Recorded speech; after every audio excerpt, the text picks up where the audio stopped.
Pemirsa, perdagangan saham di Bursa Efek telah dibuka. Kita akan mencermati kinerja perdagangan saham hari ini.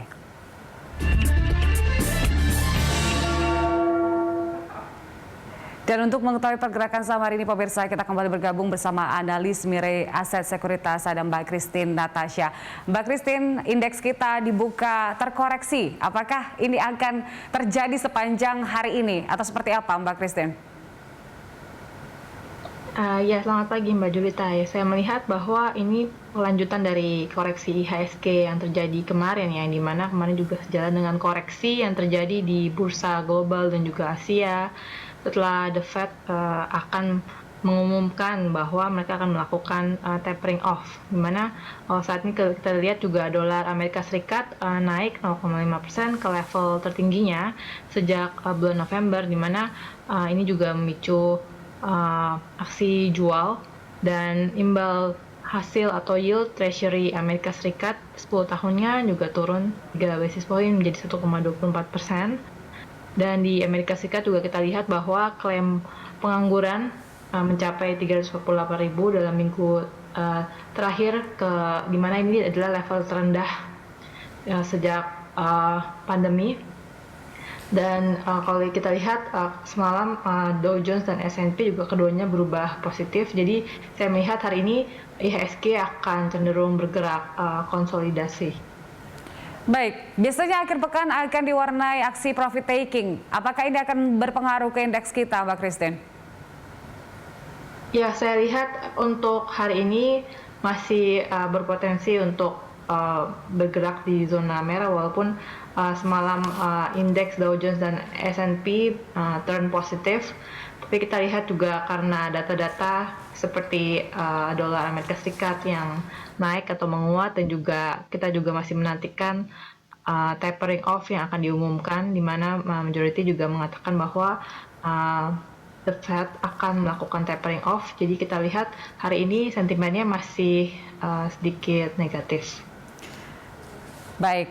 Nah, ada beberapa data juga yang disampaikan oleh Bank Indonesia kemarin, termasuk untuk menahan suku bunga. Apakah ada pengaruhnya ke indeks kita, khususnya ke beberapa sektor, atau tidak sama sekali ada efeknya dengan indeks kita, Mbak Christine? Ya, saya lihat dengan Bank Indonesia yang kembali mempertahankan 7-day reverse repo rate di angka 3,5% dalam rapat Dewan Gubernur kemarin. Ini sebetulnya harusnya direspons positif, dan ini karena inline juga dengan ekspektasi konsensus dan juga ekspektasi dari Mirae Asset. Dengan mempertahankan ini berarti kita melihat BI dapat menjaga stabilitas dari nilai tukar rupiah. Dengan at the same time mereka juga akan membantu pertumbuhan ekonomi Indonesia yang saat ini masih terdampak dari COVID-19. Dan namun kemarin sih keputusan tersebut masih belum mampu untuk membuat yield dari surat utang pemerintah yang bertenor 10 tahun untuk meningkat ke level 0,4%, dan juga rupiah masih melemah ke 14.400 terhadap US dollar, walaupun sebenarnya level ini masih terlihat lebih stable dibandingkan beberapa bulan sebelumnya. Jadi saya lihat karena sentimennya masih sedikit negatif, dan karena hari ini juga akhir pekan, saya lihat masih banyak pelaku pasar yang akan melakukan aksi ambil untung juga. Baik, sentimennya dari dalam negeri sendiri masih negatif, begitu pula dari global. Tapi masih ada sektor-sektor yang menarik nggak saat ini untuk dikoleksi oleh para investor, Mbak Christine?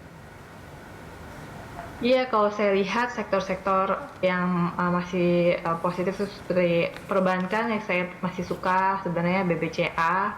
Terus kita juga masih suka seperti bank, Telkom, SCMA, terus Mitra Adi Perkasa, dan juga Antam. Baik, tapi untuk saham perbankan sendiri kan kemarin itu menjadi salah satu yang membuat IHSG cukup terkoreksi begitu ya. Kenapa hari ini mungkin bank masih tertarik, masih menarik bagi para investor?